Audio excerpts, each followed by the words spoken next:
You know it's 100 degrees outside, and I haven't seen anybody reading any books.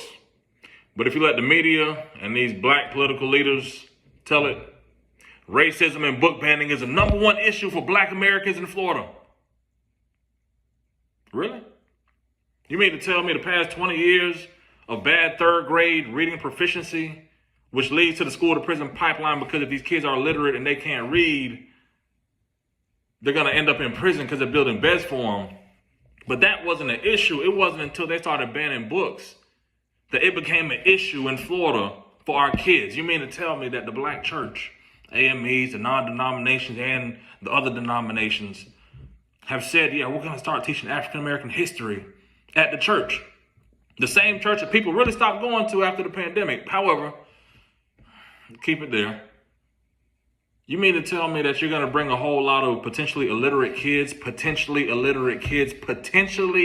kids who cannot read into your church, into your facility, and you're going to teach them about Mary Jane Patterson more than Sojourner Truth? You're going to teach them more about Solomon Northup than George Washington Carver, correct? It doesn't even make sense, because what I'm not grasping is, how are we having conversations around book banning and taking African American history out of schools, but we're not having constructive conversations about creating our own schools? Let's be real.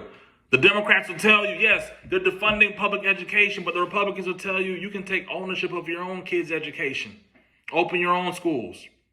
And I'm not saying what's right or wrong, but there is a point of ownership to make you say, you mean to tell me I can have a Gucci belt, I can travel the world, I can do all these amazing things in today's world, but I can't crowd share or crowdsource or invest in my own kids' education or my own community of kids' education by opening my own private school? You mean to tell me that after high school, you apply to 10 colleges, you get into 7, and you can't even pick any of those? Because guess what? They're not a public school? That's not what we're saying. We're giving you choices. We're giving parents choices. And we need to have choices in our own communities to say, hey, we're the leaders that we actually trust with our kids, to say, why don't we all get together and invest in our kids' education? Because that's what they're asking to do. They're saying, you know what? Instead of Amazon just using the United States Postal Service to ship your packages off, they're saying use UPS and FedEx. Invest in your kids' education. Use a private source to actually do it. Because if we give you the tools to actually say, you know what, you can go create what you want and create that African-American curriculum and create what you need in these private schools for your kids, why should I be forced to send my kid to the public school?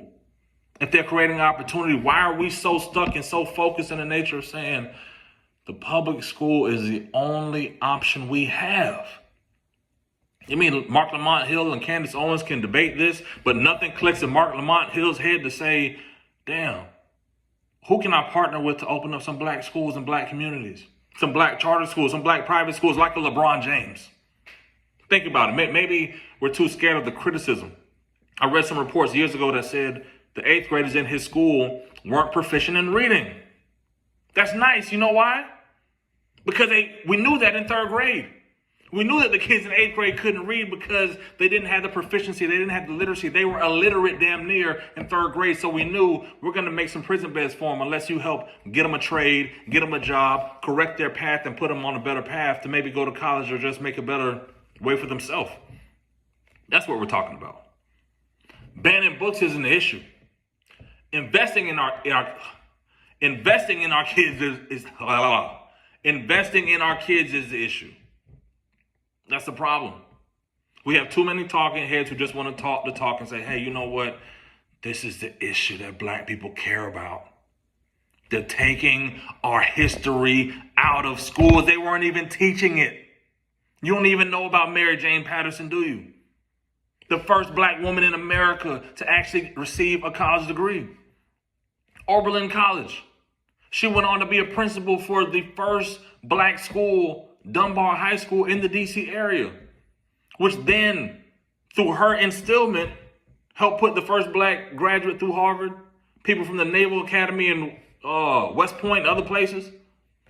Let's talk about our history, but let's make sure that the people who we're trying to teach our history to can actually go look it up and read it for themselves. That's all we got to do. And if that's not the case, How about we actually stop talking about the bullshit and go invest in our kids' education for real? Because if you're getting 10,000, 20,000, 50,000, I'm not saying what you should do with your money. What I'm saying, if you really cared enough and you're profiting off of these black kids that are dying, off every press conference throughout the country and the world, then at least you can do is do a little bit of investing back to make sure that the next set of kids don't have to experience what you already profiting off of. Just my thoughts. If you like the content, please make sure you like and subscribe so you hear that ding bell next time I drop a video.